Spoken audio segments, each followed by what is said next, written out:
Hare Krishna, Krishna Krishna, Hare Rama, Hare Rama. Jai Haribo, Jai. Time to rise, brother. What's the time? It's 2 o'clock. Okay. 2 o'clock in the morning, at the Hare Krishna Temple in London's West End. The start of another day for Tim Webster, a 23-year-old Londoner. Tim's first thought is to fix his mind on God by continually chanting his name. Hare Krishna, Krishna Krishna, Hare Rama, Hare Rama. His mind is allowed to wander away from God only during sleep. Dedicated followers of Krishna, like Tim, are called devotees. They believe in simple living and high thinking. After a cold shower, Tim spends 2 hours chanting and reading from ancient scriptures. The beliefs and practices of Hare Krishna come from the traditional religion of India, Hinduism. Devotees believe in reincarnation and in one God. God has taken many forms, they believe, the original and most perfect of them being Krishna, who was alive on earth 5,000 years ago. Each devotee has vowed to chant the names of God, Hare, Krishna and Rama, at least 1,700 times a day. Devotees have adopted not just their beliefs, but also their appearance from India. We wear a very simple cloth, the dhoti, simply one piece of cloth tied in a certain way. And we shave the head, which is a symbol of renunciation. Branshaw has been a devotee for over 10 years. Devotees like him are expected to live a spiritual life in the temple, devoted completely to Krishna. The particular significance of the tilak, as it's called, this mark here. This mark is made from clay taken from the Ganges, sacred river in India. This actually marks the footprint of God on the forehead of a devotee to symbolize the surrender at the feet of God as the servant of God. A tuft of hair, or sika, is left at the back of the head. It covers what is believed to be a particularly sensitive spot through which the most spiritually advanced individuals will leave their bodies when they die. The devotees all attend 4 services each morning, the first at 4:30.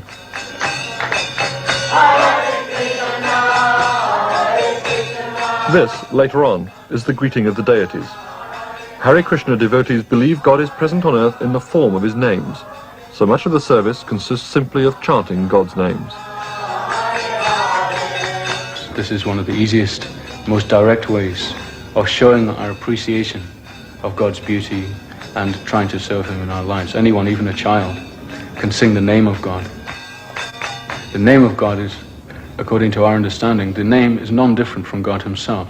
As soon as I say the sound Krishna, Krishna or God is actually present in that sound. The deities in the temple, representing several different forms of God, have been bathed, dressed and decorated for the day. For the Hare Krishna devotees, God is a real person. Literally, Krishna means the most beautiful person, the most attractive person. Everyone is looking for someone beautiful, someone attractive to give their love to. And as devotees, we have found that person in Krishna or God.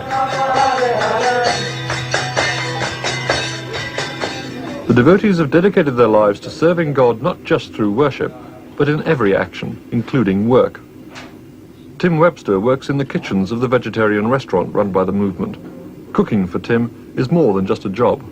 I think when I'm cooking, I'm actually cooking for God. I'm not cooking for myself, you see. So we give up selfish desires. So everybody's trying to fulfill themselves, you see. But we're trying to satisfy God. So that's why our life is spiritual. It's now 8:30. Tim is over 6 hours into his daily routine. 20 degrees centigrade. The outlook for Saturday were warm and humid. And once A few miles away, it's still only breakfast time for his parents in their South London flat. Tim is the youngest of Mr. and Mrs. Webster's 3 children. All have left home now, and Tim's father has retired from his job as a building worker. Mrs. Webster remembers her son changing during his teenage years. Well, he used to go to discos, go to the pub at the weekend, go out with girlfriends and bring a few of them home, and sort of like a normal teenage boy would be. And then as he got older, he said that he would like to go to India to study the religion out there, and we weren't very keen on that, but as we both said, well, he was old enough then to do what he wanted to do, and he went up to the temple in Soho. There are probably as many reasons for joining the Hare Krishna movement as there are devotees. For Tim, his family life and social life with friends was simply not enough. He took up karate, an ancient form of self-defense first developed by Buddhist monks, and he became interested in the spiritual side of karate. As a result, he began to question what he was doing with his life and where it was leading to. And I think, is this really happiness? Is this what we're... And that was when I was young. That was when I was 20. Trying to enjoy these kind of things. I thought, what about when I'm 50? Where my pleasure come from then? If I'm 20 now and this is the height of my pleasure, when I'm 50, what kind of pleasure will I get then? Dissatisfaction with their present life in one way or another is the reason why many of the devotees turn to Hare Krishna. To the outsider, the lifestyle chosen as an alternative by these young people appears alien and exotic. It is undeniably a hard life, the devotees of few home comforts and few personal possessions. They live by strict vows which forbid them to eat meat or to take any intoxicants, including tea and coffee. Hobbies and entertainments are regarded as frivolous unless directed towards Krishna. They remain celibate until marriage. Hare Krishna was brought to young Westerners in 1965 by a 70-year-old Indian, Swami Prabhupada, who'd never before left India.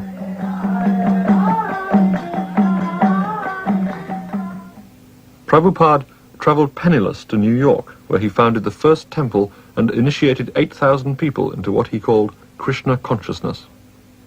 Prabhupada died 3 years ago. Life-size models of him now occupy a place of honour in Krishna temples. Some of the last years of his life were spent at a manor house near Watford, a gift to Hare Krishna from one of the Beatles, George Harrison. Prabhupada's study is kept as a shrine. Fresh flowers are placed there every day. The study is cleaned carefully, and the day's page in the diary turned. Though Prabhupada is dead, his mission lives on, the mission of spreading Krishna consciousness in the West. So take one of these, give it a read. I think you'll enjoy it. You look quite intelligent, okay? And when are you going back to Myanmar? A few weeks, something like that. Hare Krishna devotees like to do their preaching on the street, in the tradition of Indian holy men. Or just for holidays? Street encounters also provide an opportunity to pass on some of the 90 million books and magazines published by the movement. This is our address here. We have one temple. Young people are invited to visit the London temple for a free meal. We do a vegetarian meal, free of charge, every day. There's one for you, okay? At this stage, everybody is welcome. Reincarnation, karma, these sort of things. And you can ask questions. If this soul is eternal, what is the relationship between this eternal soul and Krishna? Oh, what is our relationship? There are so many different relationships, just like here in this material world. For many who come, the food is probably more important than the preaching.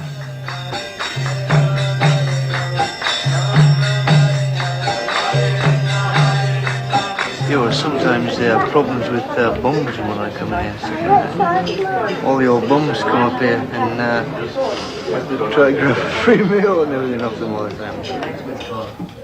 The act of giving food is important to the devotees. It demonstrates the success of their community, as well as advertising their lifestyle and beliefs. The Krishna consciousness movement has used Western technology and enterprise to spread its message further afield.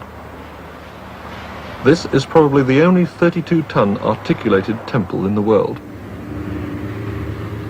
It's named after Lord Chaitanya, the Indian saint who brought about a revival of devotion to Krishna in the 16th century. The travelling temple cost £25,000 and has clocked up 20,000 miles visiting festivals and exhibitions. The aim is to take Krishna consciousness to every town in Britain. Inside the 40-foot trailer are a kitchen, showers and a library, as well as a temple. Visitors to this travelling temple are supposed to experience some of the peace and beauty of Krishna. Those who want to know more are likely to come here, Chaitanya College in Worcestershire, where the travelling temple is based. This country house was acquired by the movement in 1979. It now houses a community of 150. It's here that would-be devotees learn the beliefs and practices of their calling. At this stage, Hare Krishna are highly selective about the sort of person they want. Well, we wouldn't accept anyone with a criminal record, or if they had a very bad debt to society, or financial debt.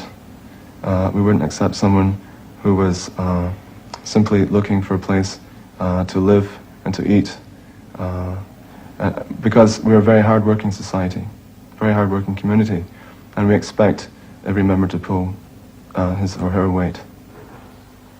Cared by one devotee and another. There are no quick conversions. The introductory course lasts 3 months. 40% of the trainees will leave within the first year. For devotees to practice The trainees must learn to cultivate the 26 qualities of the pure devotee. in their daily life. So, on the board here, Instruction is based on the Vedas, the oldest of the world's scriptures, which are believed to have originated in India 5,000 years ago. inquiring confidentially, Indian traditions are preserved. Prashad, In the background is an exact replica of the deities in the Jagannath Puri temple in India. God has The original carving, which is thousands of years old, was never finished by the craftsman. But because the craftsman was a highly respected devotee, local people painted the incomplete forms of Krishna and worshipped them. without qualities, The Hare Krishna devotees in Worcestershire do the same today. with personality. The trainees learn to follow a Vedic lifestyle, a simple spiritual life involving control of the bodily senses and a controlled vegetarian diet. As in India, the cow is sacred. Hare Krishna has the first cow protection program in Europe. Cattle are cared for in return for some light work. For Krishna devotees, killing a cow which gives milk is the same as killing one's mother, and anyone who slaughters an innocent animal is doomed to return to this earth after death and suffer a similar fate himself. Given the Indian roots of their beliefs, it's hardly surprising that Hare Krishna has worked hard to cultivate strong ties with the Indian community in this country. Immigrant Indians are the main source of financial support, donating £250,000 a year to the movement. Hare Krishna claimed 20,000 life members, almost all of them Indian, who each pay £200 for the privilege. The life members regard the temple as Christians do their church. They form the lay congregation who follow the teachings of Krishna while, unlike the devotees, living a conventional life in Western society.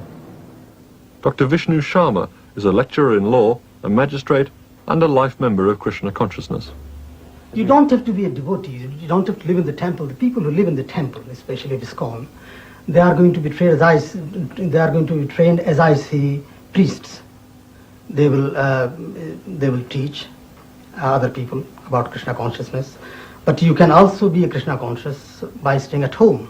For example, my whole family is Krishna conscious. We believe in the strict principles enunciated by Lord Krishna. No meat eating, no illicit sex, no drinking, and all those 4 principles.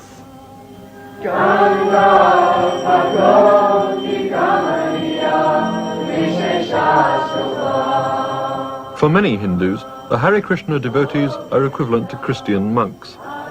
These young Westerners, themselves converted to an Indian religion, are now carrying the faith back to the Indian community. Yet even in the West, the movement's values and lifestyle remain those of a traditional India. Marriages, for instance, are arranged in the traditional Indian fashion. Before a marriage can take place, the temple president must give his consent. The young girl or the young boy will come to see me, and she will request, or he will request to be married. Generally my first question is, do you have anybody in mind? Of course, in our movement, the boys and girls work together, so generally they have some idea of who they want to marry. And then my job as the sort of guardian of that person, as the temple president, is to consult the other partner and to see if he's agreeable. And from that point on, there's an engagement period, 3 or 4 months, when they work more closely together and sit and talk together. And when they're really sure that they get on very nicely, then we arrange for a wedding. Today is Madhavendra Puri's wedding day. He spends some time before the ceremony studying the scriptures and meditating on them. He doesn't see his bride until the ceremony. This Indian wedding has no legal standing in this country. Madhavendra and his bride Draupadi were legally married in a register office a year ago, but they've observed the vows of celibacy until their marriage can be solemnized according to Vedic rites. The marriage vows are made over a sacrificial fire.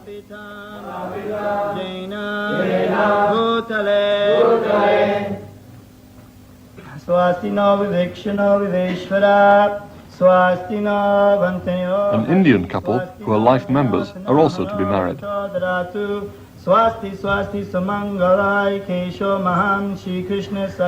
Of course, in our society, the most important consideration is that each partner will help each other spiritually.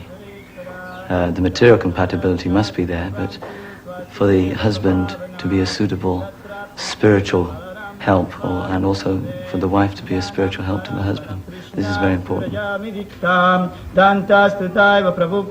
Marriage is for life. There is no divorce.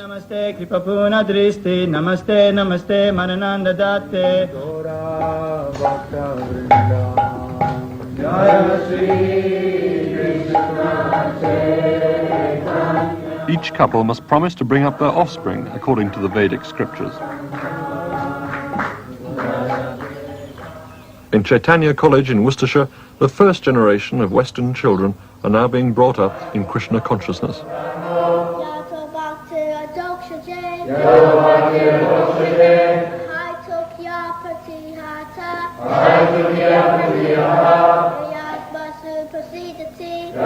Some of the children's parents live here as well, but other parents are devotees in the Watford or London temples, and they see their children only at weekends.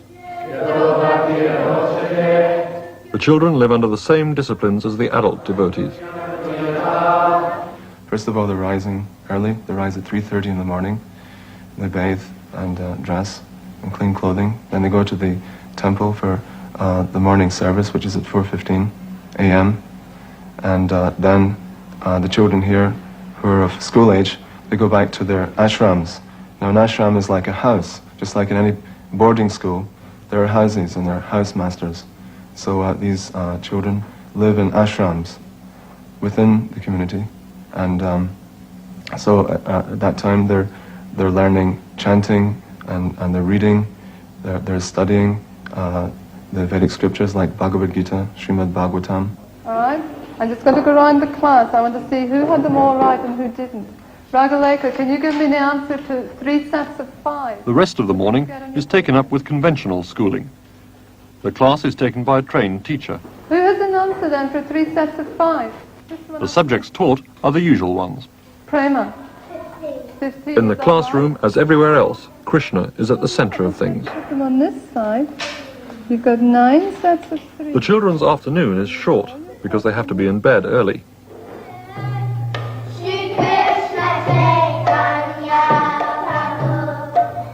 This afternoon, the boys are putting on a play.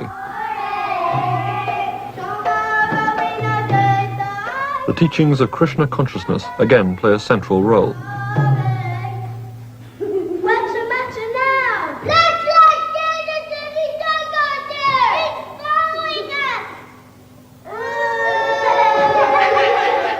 The Hare Krishna children are being brought up to be as devoted to God as their parents are.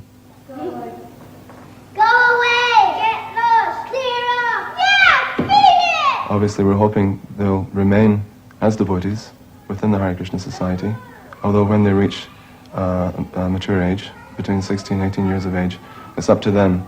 They can decide, how to live their life. But obviously, if they're very trained up nicely to keep Krishna within the center of their activities, this will remain with them their whole lives. And for some of the children, if they're academically qualified, then we're hoping that they'll go on to university.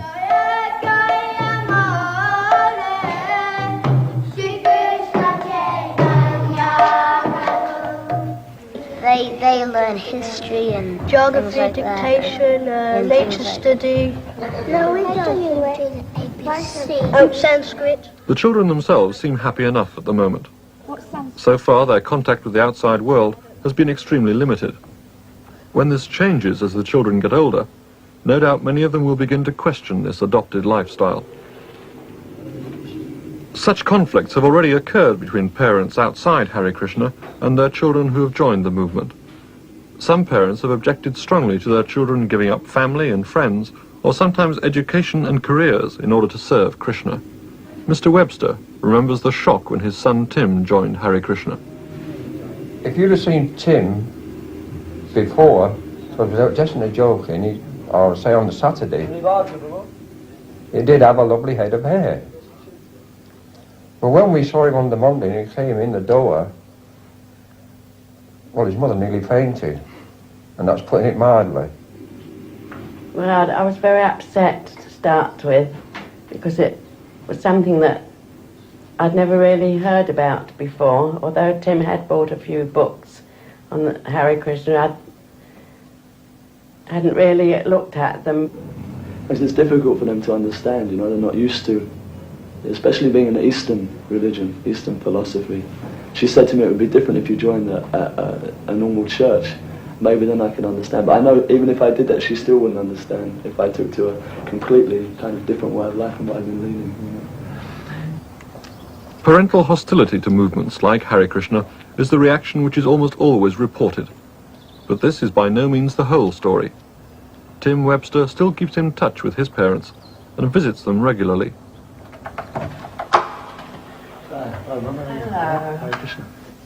His parents have found their attitude to Hare Krishna changing.